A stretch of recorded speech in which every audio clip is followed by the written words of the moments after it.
This podcast is a collaboration between TBN Israel and the GPO, the Government Press Office of Israel, and it's sponsored by Leket Israel, which is our sponsor for today. They're making a difference in this land, and we'll tell you how later in this podcast.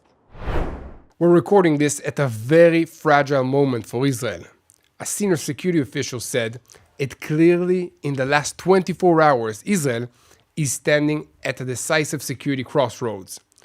6 arenas, all at the same time, Gaza, Lebanon, Iran, Syria, Yemen, and Judea and Samaria, and every one of them can explode at any moment. Let's start with Gaza. Hamas was hit very hard, but it has not disappeared. Israeli intelligence estimates that tens of thousands of terrorists are still active, with hundreds of rockets that can still be launched. The message from Israel's security establishment is very simple. The work in Gaza is not finished. Israel is determined to prevent Hamas from rebuilding itself as a military or political power, and that may require another round of force. On the northern front, in Lebanon, we are probably looking at the next central arena. Hezbollah is weaker than it was a year ago, but far from defeated. We're talking about tens of thousands of fighters and an arsenal that has been reduced to under 10,000 rockets, only a small part of them precise. In Jerusalem, many see this as an historic opportunity to finally disarm Hezbollah. If the Lebanese government doesn't do it, Israel is signaling that it may have to do it itself. The targeted killings of Hezbollah's military chief in Beirut, Haytham Ali Tabtabi, is presented as only the beginning of this story, not the end. And at the same time, there is huge diplomatic pressure around one small piece of metal. During that same strike in Beirut, an advanced American JBU-39 smart bomb did not explode and was found underground. The United States is now demanding that Lebanon return the weapon, afraid that its sensitive technology could end up in the hands of Hezbollah, Iran, or even Russia. And inside Lebanon, this is already creating a political storm between those who want to cooperate with Washington and Hezbollah, who will try to turn it into another sovereignty crisis. While the world is looking at Gaza and Lebanon, Iran is moving forward quietly. Its ballistic missile program is advancing fast. The gaps are closing, and Israeli officials are openly talking about the need for another operation to stop Iran from becoming an existential threat, not just a regional problem. In Syria, we see a dangerous vacuum. Key figures like El-Julani are targeted by rivals, and into this vacuum steps extremists from ISIS and Hamas-linked groups.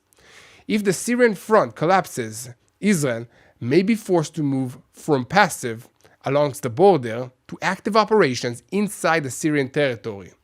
Many in the security system say that the next explosion there is only a matter of time.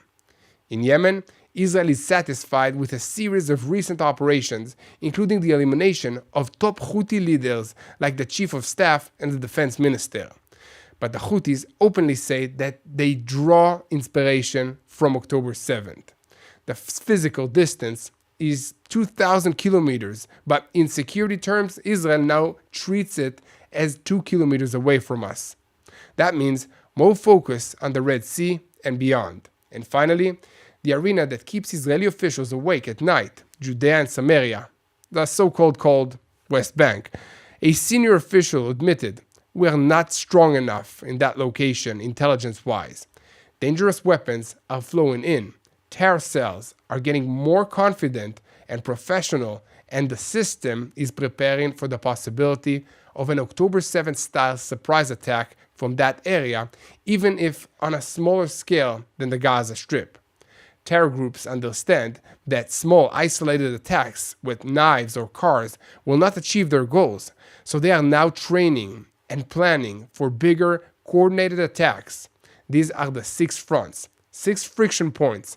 All at the same time, Israel is standing on a regional fault line, and the decisions that are made now will shape the next years in the entire Middle East. So I'm Yair Pinto from TBN Israel, and this is your situation report from the ground here on Israel. Let's begin.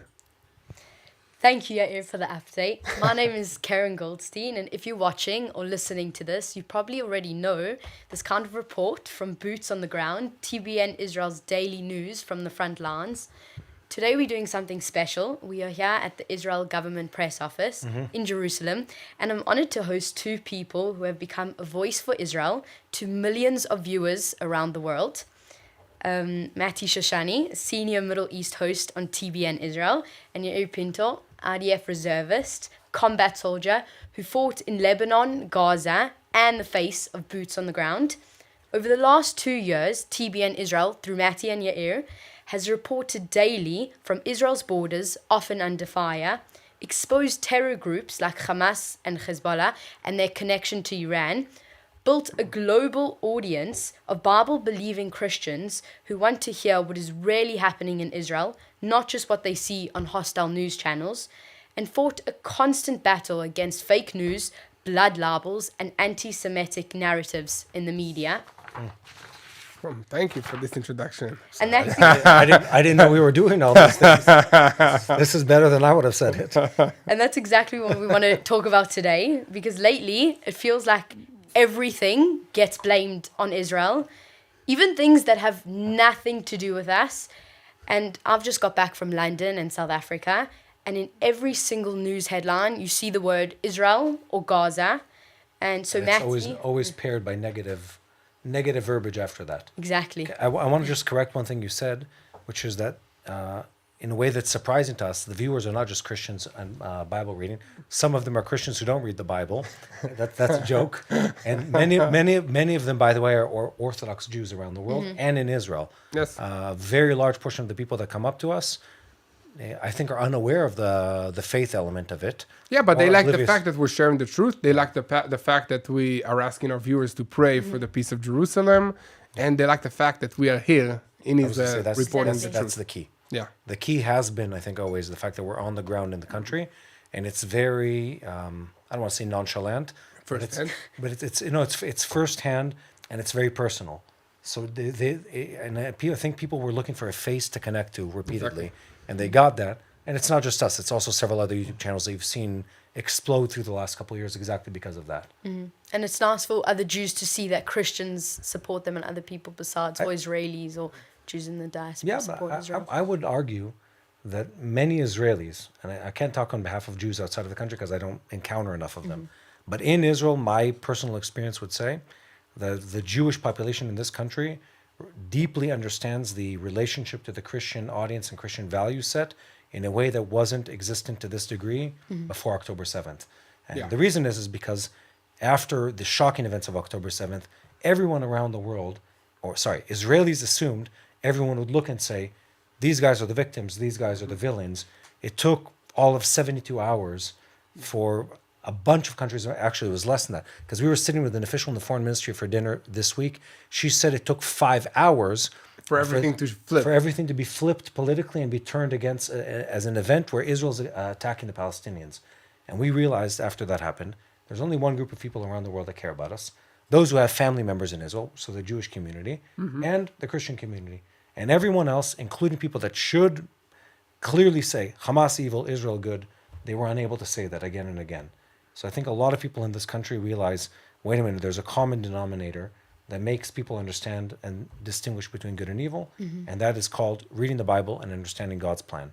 And those who have it are with us, and those who don't have it, look at Hamas and say they seem to be the good guys. Look at the IDF sacrificing soldiers to protect the lives of the Palestinians and say, clearly they're the evil guys, which is so perverse in every way. It's very annoying. And I think that one thing that they also appreciate is that we are going to all the places, like you said. So we've been reporting from Lebanon, from inside Hezbollah tunnels, from Syria, from the Gaza Strip, from all areas multiple times. And I think that's something that people are looking for, like authenticity, a face to put together with what they're hearing, and facts from the ground, and not just a report from a studio, even though this studio is very nice. So let's talk honestly about the media, the obsession with Israel, fake news, and how you, as Jewish believers in Jesus, try to speak truth into the storm. So in the last year, it feels like every global crisis somehow gets tied back to Israel. And we see conspiracy theories that claim Israel for things that happened decades ago. And every news cycle finds a way to put Israel or Gaza in the headline. And like you don't see Greta Thunberg sailing to other countries to help suffering there. So where's this obsession with Israel coming from? Why has Israel become the focal point in global journalism today, while wars in places like Ukraine or persecution of Christians in Nigeria get far less attention? I don't think it's new. I think we forgot how substantial it was. I think we were oblivious to the deep-rooted anti-Semitism. We were oblivious to the fact that there's an ambient temperature of anti-Semitism that is always there, and it was just comfortable and it was non-PC for a while to talk about it. So we forgot that it existed. And I'd say specifically, the Israeli government and the non-Israeli Jewish diaspora forgot how much people hate Judaism and how diabolical it is. I'd say to that, there's two big elements here. But one is that it's always been the case that people ignore evil that happens around the world. That's never changed. And the second one is this last wave is just another in a very long series of it. There isn't, if you could look back 2,000 years, you'd be hard-pressed to find a single generation in which there wasn't some kind of anti-Jewish movement around the world. And the reason is because it's biblically founded, which is something Yael talks about, and I think has made a huge impact on our audience. It's biblically founded, it's spiritually based, but it's also intended at hiding the evil that other people carry out. And that's part of the story here. Just yesterday, we were talking about this in a conversation where one of the biggest trending films right now is a film called Palestine 1936. And it's a film that's trying to rewrite the narrative of what happened in the Great Arab Revolt of 36, where they tried to revolt against British mandate in what was called Palestine back then, or Israel, Palestina, depends who you ask. And they were crushed by the British, and they try to spin the story as if the Jews were to blame for that whole story. This film is trending. It's got 100% Rotten Tomatoes rating right now, and it just shows you that the story never goes away. And really, when you boil it down, it comes back to two things. One, people trying to prove that God isn't faithful and God doesn't stand with the people of Israel. And the fact that Israel is successful and victorious, it disproves that faith statement. And alive. And the fact that we're still here with a country with the same language. And the other part is what you exactly mentioned, Karen, which is that there's an underlying issue where evil people use Israel as something that is a smoke veil of what they're actually doing, of the massacres of Christians happening in Africa right now, of sex slaves under ISIS and then other places, of countless atrocities that became around. I mean, look, the Russian government kidnapped at least tens of thousands of Ukrainian citizens when the war broke out. Have we heard about this in the news recently? I haven't heard about it. I mean, and the list goes on and on and on and on. It's always Israel. So it's two, the spiritual, like Yael loves to say, and then the practical, which is if you can only talk about Israel, you can never talk about something else. So this brings me to my next question that... But Yael, I think, phrases the spiritual side of it beautifully. Right. Listen, I think that it's a spiritual war. Karen. That's the only explanation that I could say to myself, because we do not have gold. Israel does not have natural resources. Then there is no rational explanation why all these nations will want to invest so much money and efforts and manpower on launching attacks against us. So the only thing left is spiritual.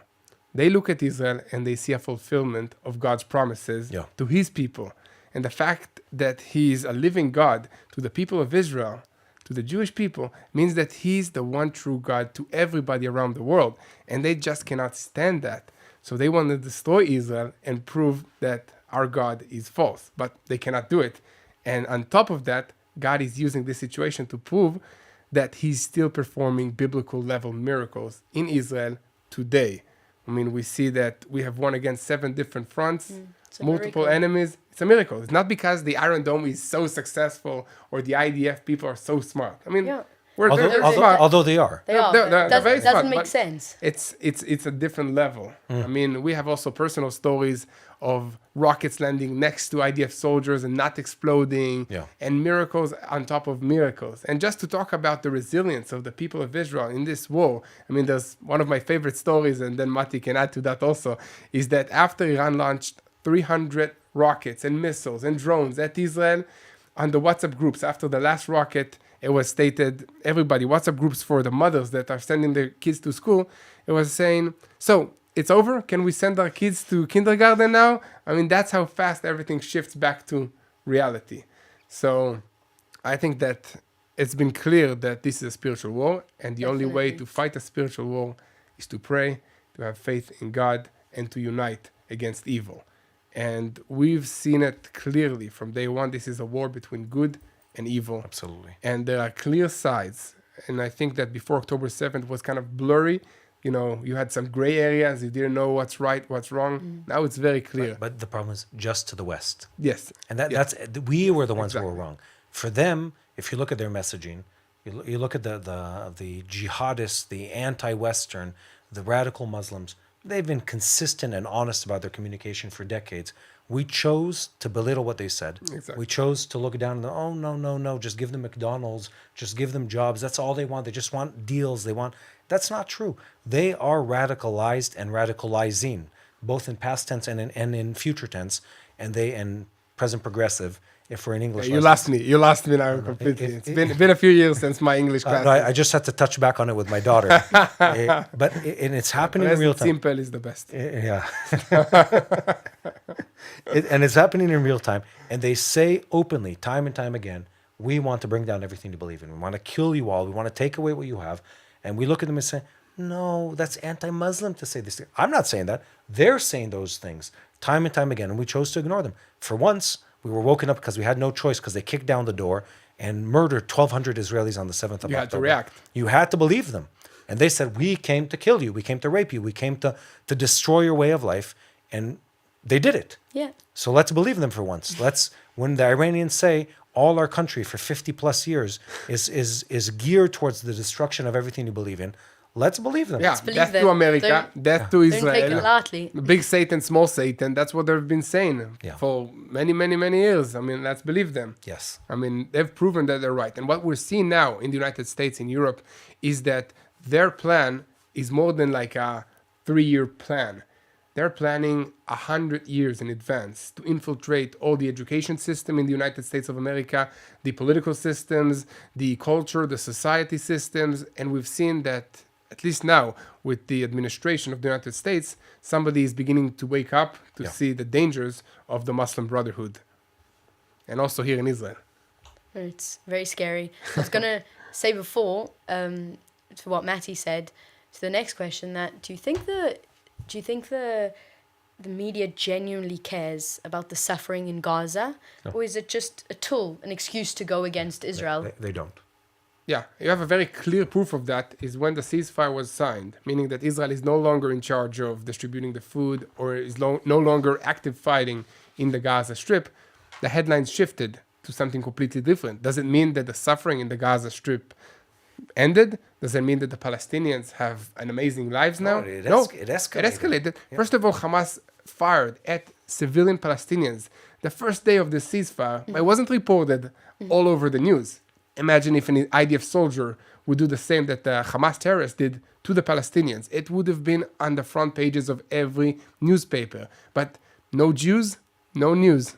They genuinely cared about the people in Gaza. They would have reported all the stuff that Hamas is doing to the civilians. Yeah, exactly. Listen, the Palestinians are still suffering in Gaza now. They are living in shacks, in made tents. They're still not receiving the amount of food. Hamas is now taking taxes on the humanitarian aid that is delivered to them by the United Nations and the international aid organizations. This is what's happening now on the ground. Do you hear about it in international news? All you hear is that Israel is shutting the gate for a few hours, not allowing a few trucks to enter, when there is like double the amount of food that each Palestinian needs to receive for a day. I mean, for many, many months now. And even the Hamas terrorists are shooting videos in the tunnels of them eating and having a lot of humanitarian aid food underneath the ground. So that's the situation. I think the best example was BBC, and it was another big British outlet, The Guardian. The Guardian, when allegedly Ashara's forces were in their vehicles on the way to commit genocide against the Jews in the Golan Heights. In Asweda. And they were in their vehicles on the way.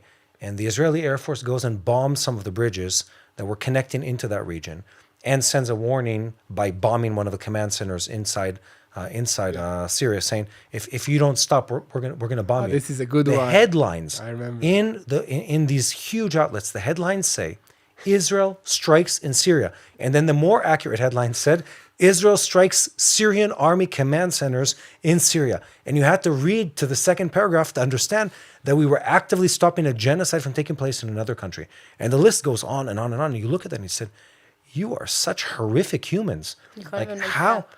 How did you get this so wrong? Okay. I mean, It's not, Who it's taught intentional. you? Who taught you journalism? You know, it's like it's crazy. No, and then what do you hear behind the scenes? We think, oh, they're just a little biased, but they still care. no, No, they don't. And it's systematic, and it's from the top.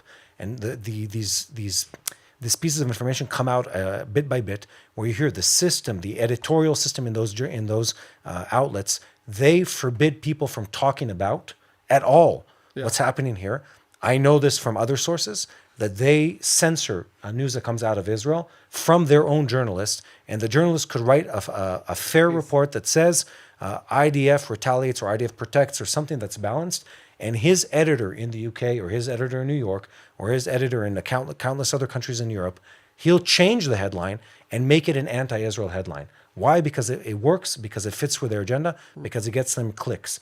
Again, it's so biased, it's so twisted. They don't care about the suffering. I want to say one more thing.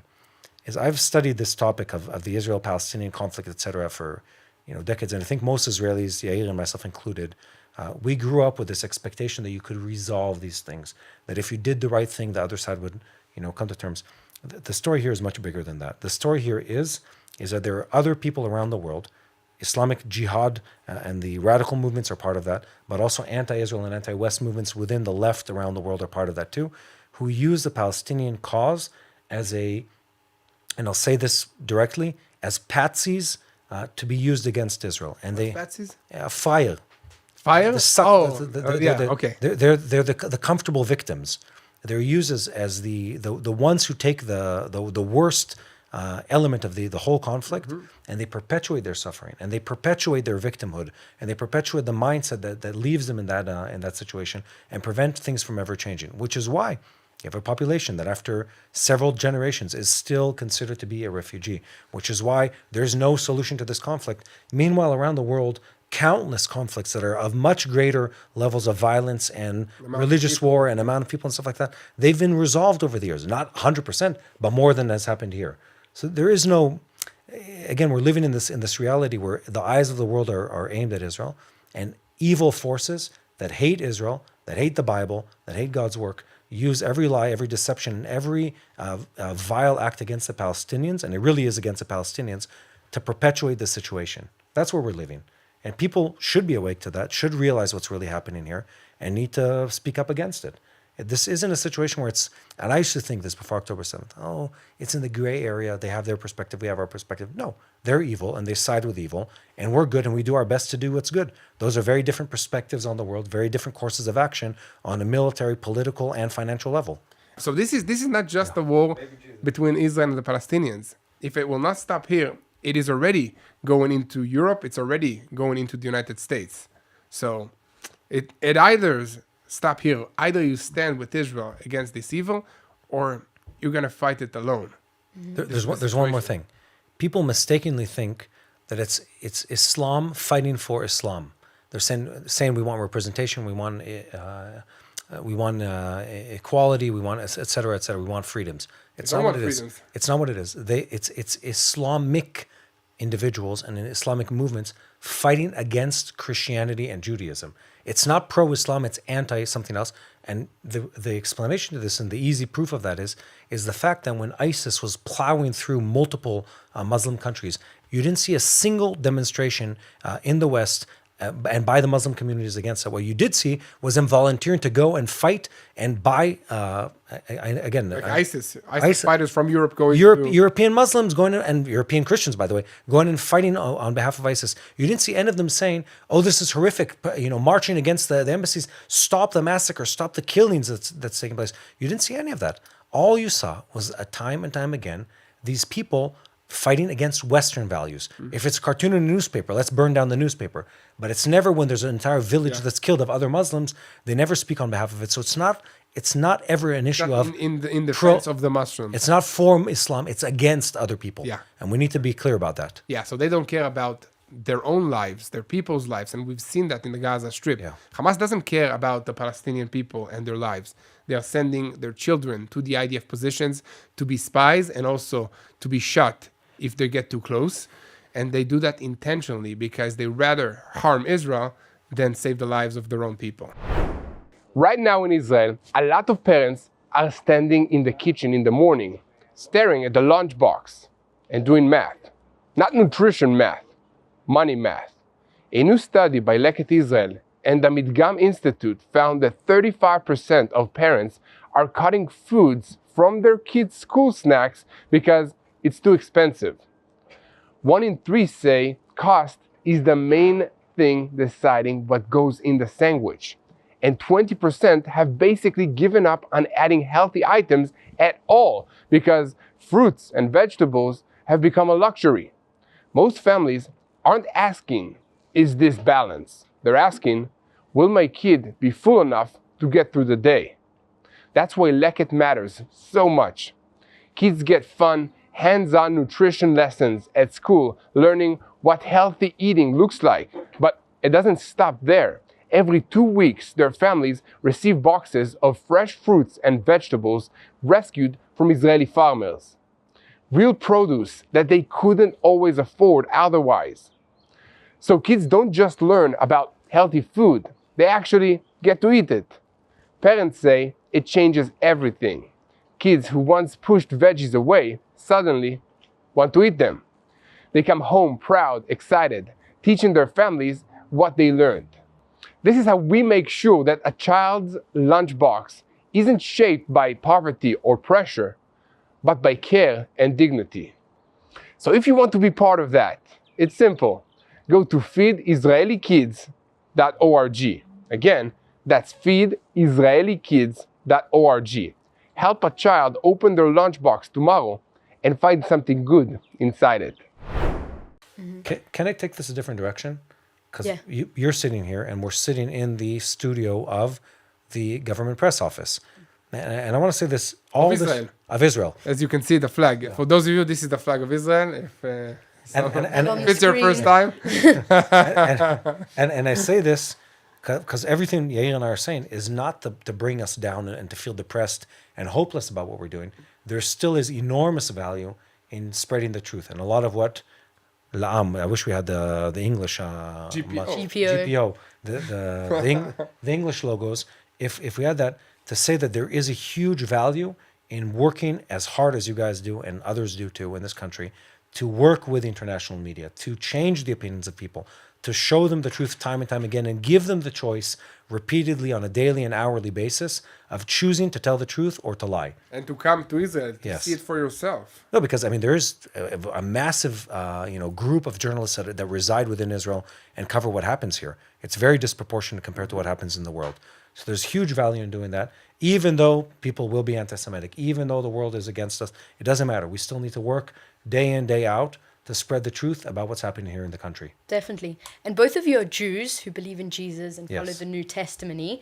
And you speak to a lot Testament. And Testament. the Old Testament. And the Old Testament. Yeah. and you speak to a lot of Christian audiences. Yeah. How do you explain the difference between anti-Semitism and anti-Zionism? Or is there a difference at all? I have a good question. I have a very powerful line I heard recently. This isn't mine, and I wish I could remember who said it.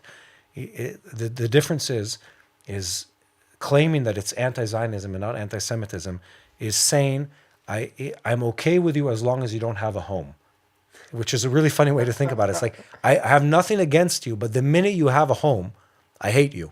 So as long as you're homeless and weak and a victim, You're okay with me. I'm okay with you. But the minute you have a home, now you're no longer, I'm no longer okay with you and I hate you, but it's not about who you are. It's just because you have a home.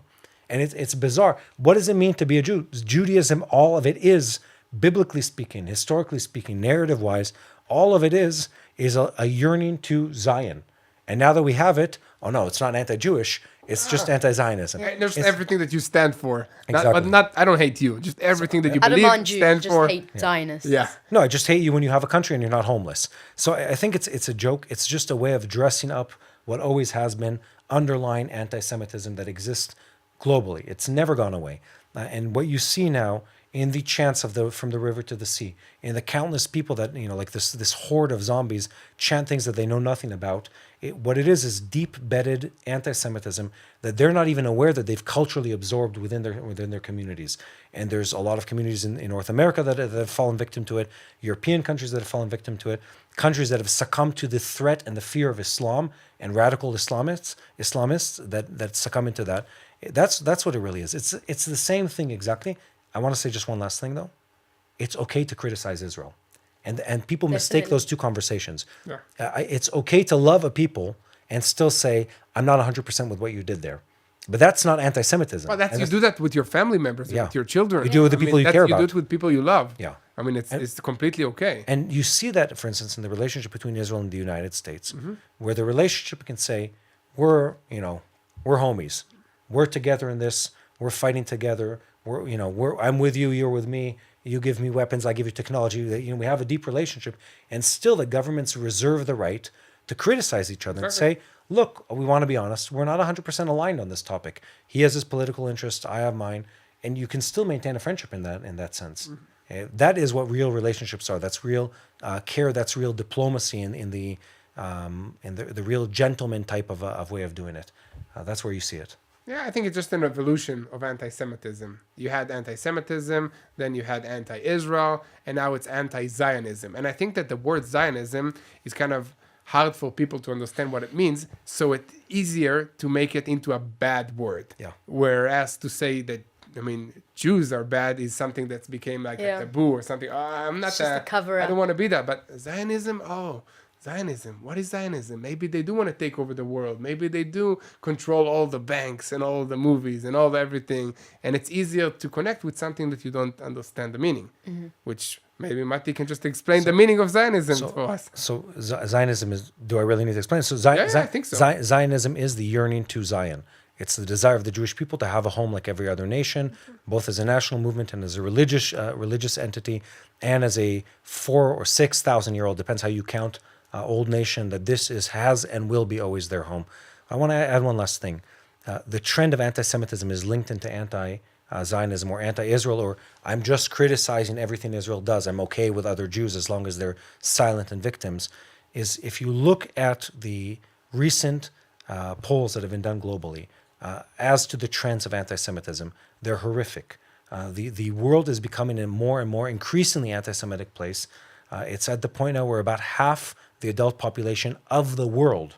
Have you seen these researches? No. So last year, it's the ADL, the Anti-Defamation League. They do a 10-year research paper every 10 years, and they poll. It was over 100,000 people in this last piece, and basically it's a great representation of the global population. And there's an enormous uptick in anti-Semitic opinions. And they ask it in a very clever way. They don't say, "Are you a bigot?" They don't say, "Do you hate Jews?" They ask these narratives. Do you think Jews control the global economy? Do you think Jews do this and that? And the uptick is unbelievable, especially strong in anti-Semitic countries, certain Eastern European countries, etc., where it's in the 70+% percentile of the population. But also, interestingly, in Asian countries that don't have a Christian background, don't have an anti-Semitic root. It's also rooted there. It's becoming more and more popular there. Really? But there, the researchers say we have a bit of an asterisk on this whole conversation where we're not sure it's actually negative. Maybe they're like they want to be like the So listen, they control the banks. So, it's a good thing. we have Maybe Asian like that. clients and we have Asian friends, Yeah. and they'll say in sermons and stuff like that, well, the Jews, they know about money, and it's not in a negative sense. Anti-Semitic It's not remark. anti-Semitic. It's like, let's be like them. The God's blessed them. Let's be like them. That they look at that. But the other part of it is there are people that are anti-Semitic that don't know they're anti-Semitic. It's one thing to say, here's my foundation for this, therefore I hate them. There's a lot of people that don't realize they're anti-Semitic. There are Holocaust deniers who don't know what the Holocaust is. Exactly. And that's even more terrifying because they're both ignorant about the topic and hold very strong opinions. That's the most dangerous kind of person. Exactly. It's also become like politically correct now to be anti-Zionist. So it's like almost politically correct to be anti-Semitic because it's just a cover-up for... I think people used to feel shy about being anti-Semitic. Now they're not. And then Yeah. this rise of it's the rise of Islam, the rise of strong leftists, and also the rise of the pendulum movement to that, which is extreme leftist. Now all these people sort of converge to one like thought process, which is let's blame the Jews for everything that happens. And you see that 5-6 years ago, and the Jews will not replace us chants in where was it, Charleston, in the U.S. in those riots. Charleston, North Carolina, where was it taking place? Charleston. And you see it in European capitals, you see it in the US now in the post-October 7th chants. These thoughts of, of anti-Jewish, anti-Zionist, anti-Semitic, where now they just feel comfortable to say it. Well, the Jews are the enemy, clearly, evidently. It's obvious to everyone now. Yeah. They just lost every element of shame about it. And also now what we're seeing is that the right side of the American politics is also accusing the Jews, meaning the Bible-believing Christians of the so-called conservative side are also blaming Israel for everything that's happening and trying to create, separation between the church and the Christian Zionism, basically separate the Bible-believing Christians from Israel, which they are our biggest supporters. So this is, I think, a very, very dangerous Terrifying trend. trend. And what's the most dangerous about it is that it has no basis in the Bible. So they are claiming to be Christians, but they don't base any of their claims on the Bible, which is supposed to be the one ground that all of us agree on. Especially Bible-believing Christians and Jews who believe the Bible. So Scary. it's very scary, yeah. And you're not just a reporter, but you actually served in the IDF and now in the war in Gaza and in Lebanon. And you put your life on the line for your country and with a camera in your hand. And how did it feel to see the media reporting the opposite of what you saw and experienced in real life? Was it frustrating? Was it painful? So it was really, really shocking at first because both Mati and I got called on October 7th to fight on different borders. I was called to the border with Lebanon and Mati was called to Judea Samaria. And we knew what happened. We saw the rockets coming above us. We ran to the bomb shelters with our children. We saw the reports of the Israeli kidnapped babies, kids, young adults, women, children, and the elderly into the Gaza Strip. And we were just putting the uniform on and going to defend the country. And while everything was so clear to us, we heard that around the world, the media is reporting the exact opposite. Yeah. So first of all, it was, like, as I said, it was shocking. I couldn't believe that the world is this biased against Israel. But then, as I said, I realized it's a spiritual war. It's the only explanation. And at that moment, we decided together with Tomer and our team to start reporting what we had. We had a phone, cell phone, and we reported from the front lines every day. First of all, it was like our feelings, what we're going through, the reason that we are fighting this war, which is to defend our children, my wife, my kids, my neighborhood, my family. And then it's because they launched an attack against us and we just want to live here. So it was very important for us to share that fact, the reason why we are fighting this war, the fact that they launched an attack against us, the fact that we had a ceasefire on October 6th. It ended on October 7th when Hamas entered Israel, kidnapped, and launched an attack against us. So it was very important to share the basics and then to encourage people to pray for the situation. Mm-hmm. And once a false claim about Israel goes viral globally, it feels almost impossible to correct it. Yeah. From your experience, how hard is it to fight fake news once it spreads? And can you give me an example from your own work where a lie went out and you try to push back? So I think it's very, very, very hard to share the truth, and it's very easy to share lies. Because sharing lies, you can just invent a narrative and then say it a million times, and then people will believe it. Because especially in our days with social media, TikTok, and all the, fast videos, you have like a minute to learn about a subject, and then you create and base your opinion on that minute that you watch of a video, or whatever it is. But in order to share the truth, you need to say, stop, let's research this. the IDF needs to investigate the incident of what happened. And then that takes time. You need to interview people, you need to bring the footage. And by the time you issue a response, then it's already too late because it's yesterday news. And all the headlines already said the lie because they want the headlines. They want the extreme stuff. They want to see the fact that like Israel is striking in Syria, or Israel and the IDF struck a hospital in the Gaza Strip. And then after 2 days of investigation, you find out that it was a rocket that was launched by Hamas and malfunctioned and then ended up landing on the hospital itself. But that takes time to find out, and then it ends up at the last page of the newspaper or maybe at a 5-minute end piece on the news. So it's very, very hard, but we're trying to do our best. That's why we work around the clock. Tomer here, our editor-in-chief, is waking up every day at like 4 or something like that. And then he writes the report. And then we have a big team that edits everything so that when it's 5 p.m. in the US, they can open the news after work and receive the fresh updates of what happened in Israel. And they get it even before CNN gives them the updates because we are here on the ground and reporting everything. And we are very detailed about the facts, about what's happening. And we work closely with the IDF on getting the facts straight from the field. Mm-hmm. And many young journalists today feel they have to take a side and be activists and not necessarily reporters. Do you think that journalists today feel pressure to take sides rather than report impartially? And do you think some of them are actually scared to be pro-Israel because of their editors or their audience? What a great question. I think the answer is yes to all of them. One, journalism has become far more shallow and very biased. And there's 50 years of a trend there that have to do with who actually owns journalistic outlets and news outlets, and how a small elite group of billionaires control much of the global news. That is true, and there's a lot of content out there on that topic. But there's another part, which is the beauty of social media is that news travels fast, and the detriment of social media is that news travels fast, and there's no time for fact checking.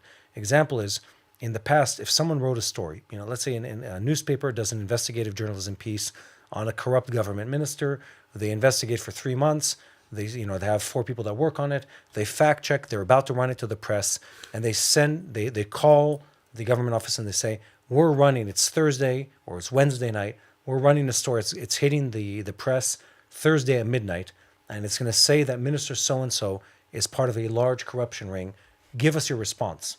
And they can say, nothing, you're right, or they can lie. They can go to the courts and say they're about to run a libel piece against us, put out a gag order on this piece. And if it's a democratic country, they'll actually examine it or not. Mm-hmm. Nowadays, like Yael gave an example, the expression is a lie travels around the world 3 times before the truth has had breakfast. And really what happens is people spread a lie, it travels around. Many times these lies are intentional. They cite sources that are known to be, the Gaza Health Ministry. Come on, they're Hamas. They're Hamas beacon and Hamas outlet. Yeah. They traditionally and repeatedly lie.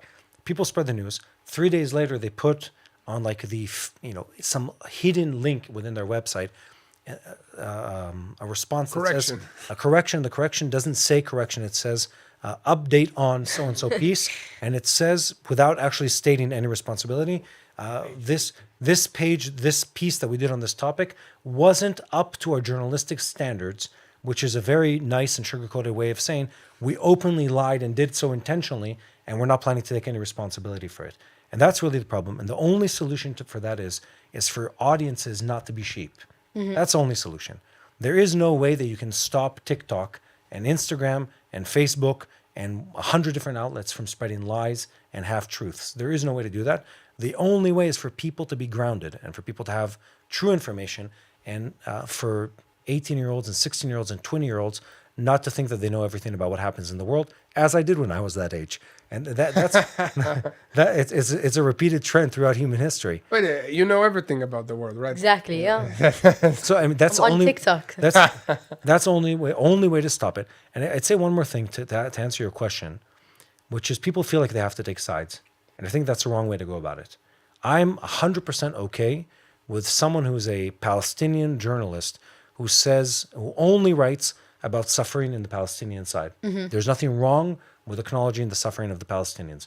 There's nothing wrong about acknowledging the fact that the people in Gaza have had a really rough couple of years. Nothing wrong with that. They deserve all the mercy, all the compassion, and all the aid that those people can get. That's fine. He can be a journalist on the topic, and he will be 100% truthful and honest if what he says is these people are suffering. But don't lie about the context. Exactly. Don't lie about the big story. Yeah. And I'd say it also goes to the other side. I don't want to call, I'm not one side or the other of the map, but I'd say someone who's Zionist and pro-Israeli and Bible reading doesn't have to have any hesitation to say openly, I care deeply about the suffering of the Palestinian people, but not just them. I care deeply also about all the suffering. I care about the Ukrainians who are having their country blitzed by the Russians. I was about to say the Germans. Because the word blitz connects you to Germany, right? Yeah, by the Russians time and time again. I care deeply about, you see the images coming out of Africa, people being massacred in tribal wars that are Islam on Christianity or Islam on Islam. And you should be moved to tears with every expression of human suffering. That should be the truth, but you need to tell the truth. And you should be able to be honest about it. And the problem really is that many outlets now have an agenda and they have a party line and they follow that party line. By the way, that applies also to his only pro-Israeli outlets. In the pro-Israeli side, including Israeli journalism, there should be a healthy space for people to criticize and to fact check what is said. There needs to be that. And I want to say this, the difference is the IDF, and I know this because we work with them closely, and for me it's almost a family almost a family matter. My young brother is the international spokesperson. Wow. And you look at it, the IDF thoroughly investigates, and we acknowledge that there's human failure within the IDF, and we don't necessarily take every soldier at their word. They go and investigate directly every claim, every organization, every phone call made by the BBC or CNN that says, did you strike against a convoy of so-and-so? They go and fact check it all the way. And if someone committed a crime, he's tried for it. He's removed from his position. And I know many of these stories personally. I know this to be a fact. That doesn't happen on the other side. No one pays a price for lying. No one pays a price for violating whatever law they're supposed to be upholding. Well, hopefully the BBC will pay a price for lying because Donald Trump is threatening to sue them. Good. So I saw that. You saw that? So Yes. maybe they will because I think they edited his video. Exactly. That made it. I can't remember the context, but I saw that. made it look made it look very militant in Yes. his wordings. That he supported violence or. Yeah, exactly, Yeah, and exactly. And he didn't like that It's not very only- much. yeah. So it's nice to see that We're not somebody's alone. paying the price. And after that, I think that there were reports of heads of the BBC resigning, and you see how deep it goes to the top level of this organization. Yeah, it's intentional. Yeah. I think I saw a video of your brother actually on my TikTok of. Very possibly. Yeah. It looks Got like a- him, right? Exactly. He's nicer and better. So today we don't only deal with biased headlines, but we also deal with AI-generated images and videos. And Hamas and other terror groups have already started using AI for propaganda. Yeah. So how does a journalist in 2025 navigate what's true and what's fake? And are you personally worried about a world where we can't tell the difference between AI and reality? Because I already get confused when I see some... Now, listen, I think videos. that technology always has good sides and bad sides, and people are always afraid of new technologies that are coming out, think that this will be the end of us. But I think that humankind, as always, the upper hand, and if you're not afraid of something, you can use it to do good in everything that you're doing. Let's say AI, okay? So we are translating, our team is translating our videos into French and into Portuguese. So sometimes in the street, people come to me and start speaking to me in these languages, but I have no clue how to speak these languages. But it's so good that they think that I actually speak them. Yeah. So that's a good way because Can that use it way, for the good. yeah, we are reaching the French-speaking audience as well, and the Portuguese-speaking audience, and hopefully many more audiences around the world with what's happening in Israel. So that's a good way to use it. And then on the other hand, you have Hamas terrorists, also Iranian, the Ayatollah regime, using AI to show that they actually downed Israeli planes in the 12-day war between Israel and Iran. So we've seen all these planes that Israel doesn't have, but they're down next to Iranian flags, and they're saying, yeah, we took out this plane to increase their internal morale.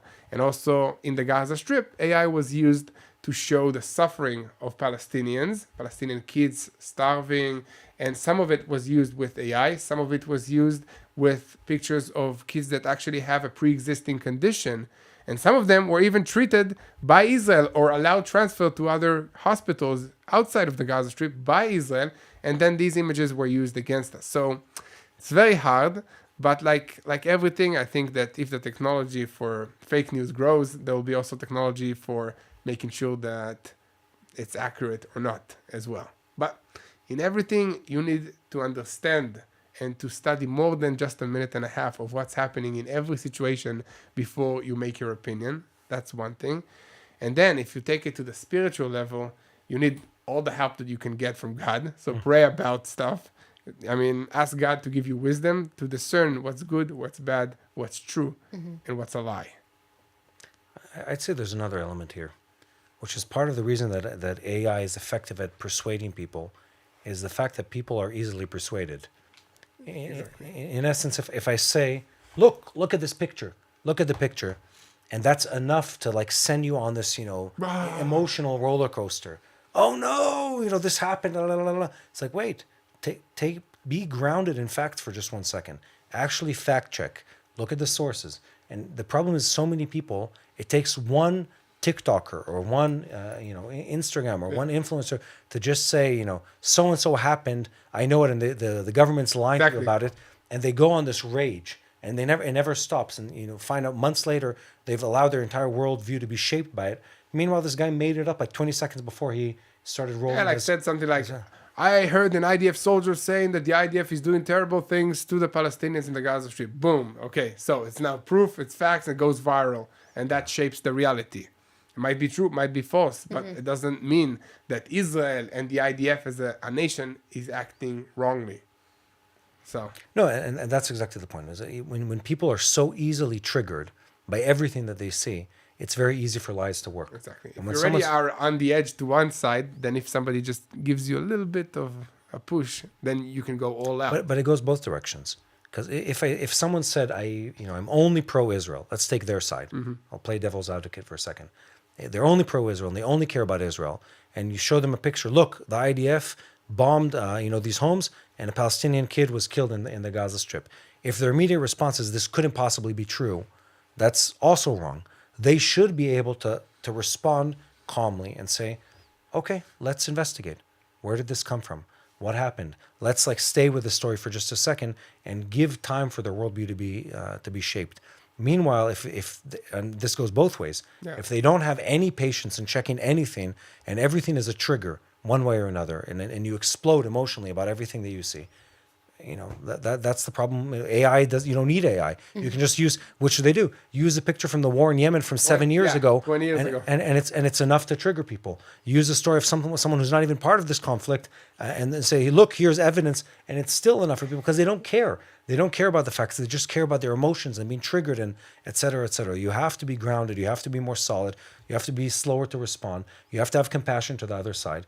We need to be more holistic in the way we approach the world. And in general, I think that there's a separation between the personal level of interaction. I mean, let's say a person is suffering. We should all, care about him, especially on a personal level. This is one of the core values of Judaism and Christianity, to care about our neighbors, to care about each other, to care about mankind.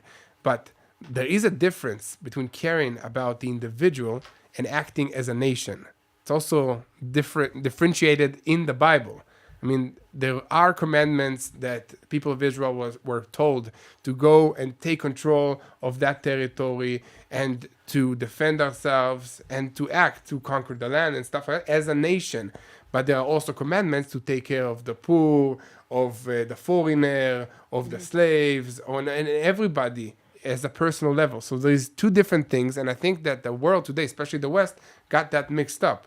So there is an important need to take care of those that are suffering on a personal level, and there is also a need to act as a nation for the greater good. Yes. And it's important to not mix these two, because if you look, because in any nation you have one person suffering, but that doesn't mean that the entire country is intentionally heading that direction to harm the small people or the vulnerable people. And I want to go back to something you said earlier about how many popular Christian or conservative influencers are now saying negative things about Israel. So how, as a Christian network, do you attract believers to listen to you when the other voice they admire are saying the exact opposite about Israel? And like someone like me that's 19 and is on TikTok, on social media, and we used to see people like Charlie Kirk who were supporters of Israel, and now it's a lot of influencers who are against Israel. How do you attract people to listen to you and not listen to other influencers? Well, first of all, it's a very tough battle. I mean, first of all, we just need to go out and create more content and share our truth and to share our side and to equip those Bible-believing Christians that maybe do not have the foundational knowledge to battle these confident podcasters with their very eloquent terms on their shows, and give them, the facts, the truth. But all in all, I think that if it's not based on the Bible, then something is wrong there.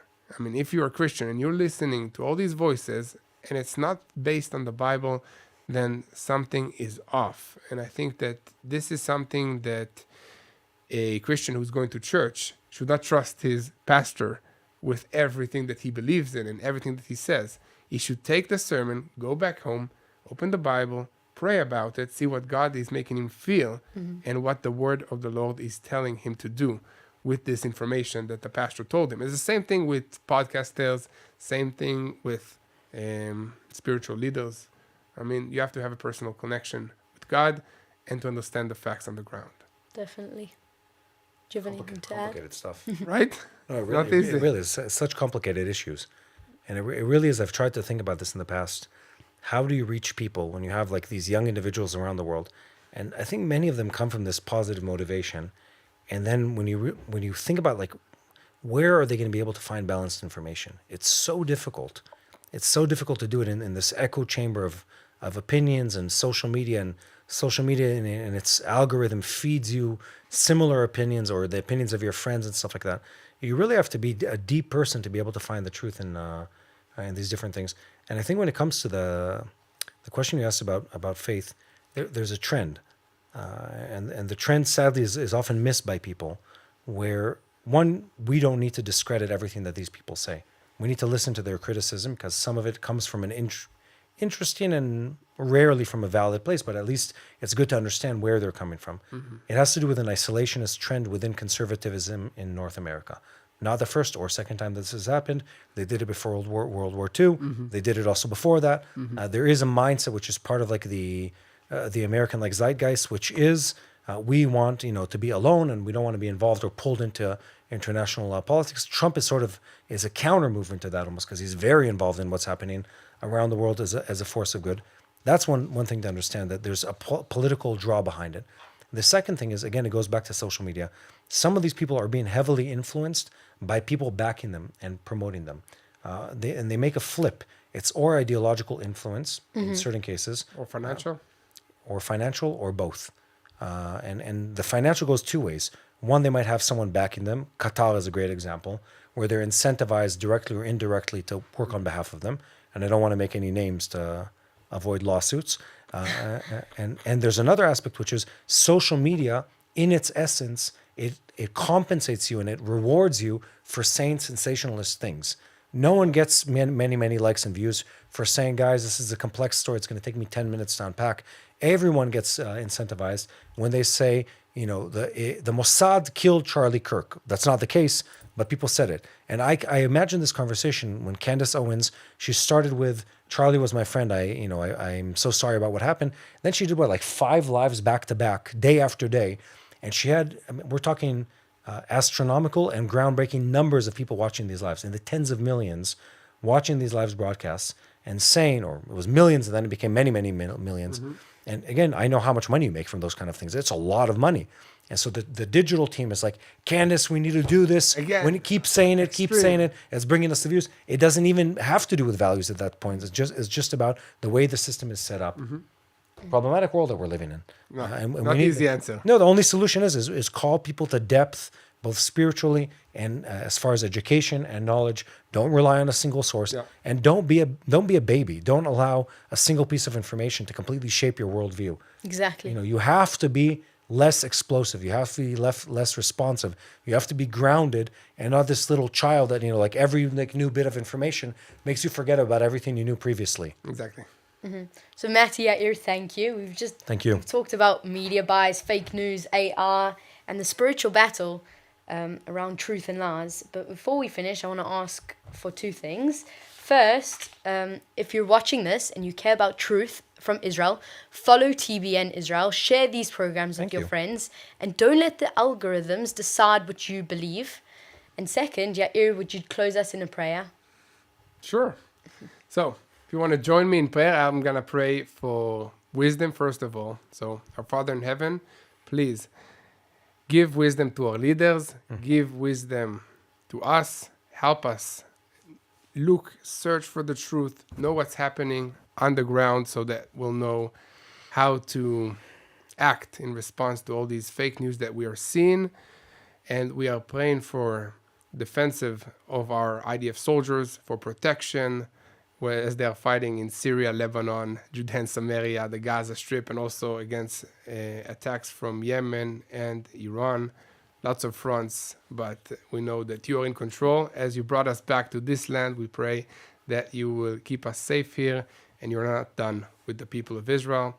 We pray that you will change the hearts of our enemies, that instead of launching attacks against Israel, we'll start loving on the Jewish people. You can make that happen. And we pray for the peace of Jerusalem in the name of Yeshua. Shem Yeshua Mashiach. Amen. Amen. Thank you so much, guys. Thank you. Hello, this is Mati here in Jerusalem with TBN Israel. This is Yair Pinto from TBN Israel here in Jerusalem. TBN Israel is keeping viewers informed with Israel-focused news, culture, and what God is doing in this land. Support TBN Israel today online at tbn.org/Israel. Thank you.